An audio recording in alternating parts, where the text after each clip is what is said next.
নমস্কার। আজকে আমরা আলোচনা করব যে জ্যোতিষশাস্ত্রেতে ম্যাক্সিমাম সময় আমরা দেখি যে রেমেডি করে বা কোনো রকম জ্যোতিষের প্রতিকার করে ম্যাক্সিমাম সময় দেখা যায় যে সেইভাবে উপকার বা কাজ হয় না। এর জন্য অনেক কিছু বিতর্ক বা অনেক কিছু কারণ দেখা যায়। সেই ব্যাপার নিয়ে আজ আমরা আলোচনা করব। জ্যোতিষশাস্ত্রেতে যেসব প্রতিকার আছে তার মধ্যে যেমন হলো রত্ন ধারণ, জেমস্টোন পরা, মন্ত্র জপ, দান, জল প্রবাহ করা, পূজা এসব করার পরেও অনেক সময় আশানুরূপ ফল পাওয়া যায় না। এটি একটি অত্যন্ত বাস্তবসম্মত এবং গভীর প্রশ্ন দেখা যায়। জ্যোতিষ এবং বেদান্তের দৃষ্টিভঙ্গি থেকে এর পিছনে বেশ কিছু কারণ আছে। যেমন প্রথমেই কিছু হচ্ছে জ্যোতিষীয় যারা প্র্যাকটিস করেন তাদের জন্যে যে তারা সঠিকভাবে রোগ নির্ণয় করতে পারছেন নাকি, মানে এটা চিকিৎসা ক্ষেত্রেও দেখা যায়। যেমন ভুল রোগ নির্ণয় হলে ওষুধ কাজ করবে না, যেমন জ্যোতিষেও ঠিক সেইভাবেই যে ঠিকভাবে কি সমস্যা হচ্ছে সেটা রোগ নির্ণয় না হলে তার জন্য রেমেডি করেও কোনো রকম কাজ হয় না। জন্মছক বা কুষ্ঠিতে কোনো গ্রহের অবস্থান সঠিকভাবে বিচার না করে যদি প্রতিকার করা হয় তবে তা হিতে বিপরীত হতে পারে। যেমন কোনো গ্রহ যদি কোনো নেগেটিভ যোগ বা দৃষ্টি বা ল ওয়াইজ অশুভ হয় এবং না বুঝে তার যদি কোনো রকম স্টোন ধারণ করা হয়, তার শক্তি আরও বাড়িয়ে দেওয়া হয়, তবে তার সমস্যা কমার বদলে বেড়ে যেতে পারে। আরও একটা ব্যাপার অনেক সময় দেখা যায় যারা রেমেডি করেন তাদের দিক থেকেও অনেক সময় বিশ্বাসের অভাব এবং মানসিক সংযোগ, যেটা ফেথ এবং ইন্টেনশান, এটাও অনেক বড় কারণ। যেটা প্রতিকার কেবলমাত্র একটা মেকানিক্যাল বা যান্ত্রিক প্রক্রিয়া নয়, এর সাথে ইন্টেনশান ঠিক রেখে রেমেডি করতে হবে। এরপর হলো আরেকটা বিষয় হচ্ছে যেটা রত্ন ধারণ। যে আমাদের রত্ন কেবল একটি মাধ্যম যা নির্দিষ্ট গ্রহের রশ্মিকে শরীরে প্রবেশ করায়, কিন্তু আপনার যে ভিতরের যে মানসিক শক্তি বা ইচ্ছা শক্তি যদি দুর্বল থাকে তবে প্রতিকারের কার্যকারিতা অনেক সময় কমে যেতে দেখা যায়। নিজস্ব যেসব আমাদের কর্ম আছে তার পরিবর্তন না করা, তার মানে ফ্রি উইল এবং যেগুলো ডেস্টিনি। অনেকে ভাবেন একটি দামি পাথর পরে নিলাম এবং একটা যজ্ঞ করে নিলাম মানেই হচ্ছে আমার সব সমস্যার সমাধান হয়ে যাবে, আমি নিজে যা খুশি তাই করব, কিন্তু বাস্তবে এরকম হয় না। যেমন ধরা যাক কারো যদি বুধ মার্কারি যদি দুর্বল হয়, তিনি যদি ব্যবসায় উন্নতির জন্য কোনো রকম যদি এমারাল্ড বা পান্না এই ধরনের যদি কোনো রকম স্টোন পরেন, কিন্তু বাস্তবে তিনি যদি যেসব ক্লায়েন্ট আছে বা গ্রাহকদের সাথে খারাপ ব্যবহার করেন বা ভুল সিদ্ধান্ত নিচ্ছেন, সেক্ষেত্রে এই ধরনের রত্ন পরেও কোনো রকম ব্যবসা চলবে না। এছাড়া প্রতিকারের পাশাপাশি নিজের স্বভাব, আচরণ এবং কর্মেরও পরিবর্তন করা খুবই প্রয়োজন। যেমন সঠিক সময় এবং গুণমানের অভাব। যেমন আমাদের যেসব জ্যোতিষের যেসব দশা বা ট্রানজিট চলে, কোনো সময় গ্রহের দশা এতটাই প্রতিকূল থাকে যে প্রতিকার সেই হিসেবে নেতিবাচক প্রভাবকে পুরোপুরি আটকাতে পারে না, হয়তো তার মাত্র 20-30% কমাতে পারে বা কষ্টটা কিছুটা কমাতে পারে। এবার আমরা যেসব রত্ন ধারণ করি তার যে কোয়ালিটি, সেটা নিয়েও অনেক সময় প্রশ্ন থাকে। যেমন বর্তমান বাজারে আসল এবং প্রাকৃতিক রত্ন পাওয়া বেশ কঠিন এবং ত্রুটিযুক্ত এবং কাঁচ বা কৃত্রিমভাবে বেশিরভাগ পাথর তৈরি হচ্ছে, তো সেইগুলো পড়লে অনেক সময়ই আমাদের কোনো রকম কাজ হয় না।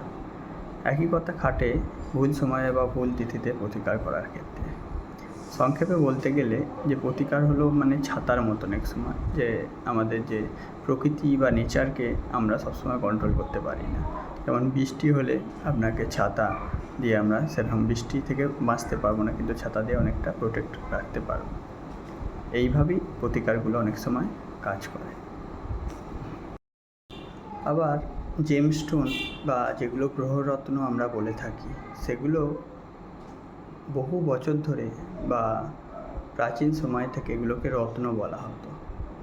তাই জন্যে তখন থেকেই রত্ন কোনো দিনও সবার জন্য অ্যাভেলেবেল ছিল না, সবার জন্য না তখন ছিল না আজও। তার মানে হলো যে রত্ন সবসময়ই খুবই প্রিসিয়াস একটা জিনিস এবং খুবই দামি। কিন্তু আজকাল বাজারে বা ম্যাক্সিমাম মানুষের হাতে যেগুলো আমরা পড়ে থাকতে দেখা যায় সেগুলো ম্যাক্সিমামই গ্রহরত্ন নয়, সেগুলো ম্যাক্সিমামই সাবস্টোন বা উপরত্ন, যেগুলোর ভ্যালু বা কার্যকারিতা অতটা থাকে না। বা অনেক সময় আজকালকার দিনে বিভিন্ন কালারিং কাঁচ এবং চায়না থেকে বহু রকম জেমস্টোন পাওয়া যাচ্ছে, যেগুলো অরিজিনাল জেমস্টোন নয়। তো এইগুলো আমরা পড়ে থাকি এবং পড়ে থেকে তার জন্যে আমরা ভাবি যে কাজ হচ্ছে, কিন্তু অনেকে বুঝতেই পারেন না যে আদৌ সেই স্টোন তাদের জীবনে কোনো রকম প্রভাব ফেলছে না নিউট্রাল হিসেবে এমনি পড়ে থাকার মতো পড়ে আছে। তাই আজকাল ম্যাক্সিমাম অ্যাস্ট্রোলজাররা বা জ্যোতিষীরা লাল কিতাব রেমেডিগুলোকে বেশি ফলো করে, যেগুলো কার্যকারিতা খুব ভালো এবং ন্যাচারাল এবং খুব কুইক রেজাল্ট আসে। এর জন্যে এবার আজকাল অনেকেই আবার এই স্টোন পরাটাকে এক রকমের ফ্যাশন বানিয়ে নিয়েছে, যে হাতে একটা গোল্ড বা সিলভার রিংয়ের সাথে কোনো একটা স্টোন পরলে দেখতে ভালো লাগে, এই জন্য অনেকে পরে থাকে। তার ভালো বা খারাপ কিছু গুণ তারা অনেকেই বোঝে না। এবার আজকাল আরও একটা ট্রেন্ডস দেখা যায় যে ম্যাক্সিমাম শনিবারই দেখা যায় মানুষজন শনি মন্দিরে গিয়ে পুজোর লাইন দিচ্ছে। ঠিক আছে, এমনি ভক্তির জন্যে পুজো দেওয়া সেটা আলাদা ব্যাপার, কিন্তু লাস্ট বিগত কয়েক বছর ধরে এটি ব্যাপক হারে বেড়েছে। অনেকের হয়তো ধারণা বা অনেকে হয়তো কারো পরামর্শ নিয়ে পুজো দিচ্ছেন, কিন্তু অনেকেই বলেন নাকি যে শনি গ্রহের জন্যে তারা পুজো দিতে যান। অ্যাকচুয়ালি দেখতে গেলে জ্যোতিষীতে 12টা হাউস আছে, যে জ্যোতিষী 12টা হাউসেতে যদি স্যাটার্নের first house, second house, third house, fourth house, fifth house, 6, 7, 8, 9, 10, 11, 12 যে কোনো হাউসই স্যাটার্ন যদি বসে, তার 12টা হাউসে 12 রকমের আলাদা আলাদা রকমের প্রতিকারে বর্ণনা করা আছে লাল কিতাব অ্যাস্ট্রোলজিতে। তাই জন্যে যে সবাই যা কিছু স্যাটার্নের সমস্যা হোক তার জন্যই পুজো করবেন বা পুজো দিলেই ঠিক হয়ে যাবে, এই পদ্ধতিটা বা এইরকম রেমেডির কার্যকারিতা খুব একটা লাভ নেই করে। আরেকটা হলো যে কমপ্লিট কারো চার্ট না দেখে যে ইউনিভার্সালভাবে কোনো রকম রেমেডি কাউকে সাজেস্ট করা বা বলা, যেমন অনেকেই বলেন যে বিবাহের জন্য বা কাজ আর্থিক উন্নতির জন্য বাড়িতে এটা রাখুন বা ওটা রাখুন বা এই পুজো বা এই প্রদীপ জ্বালান, তাহলে সমস্যার সমাধান হয়ে যাবে।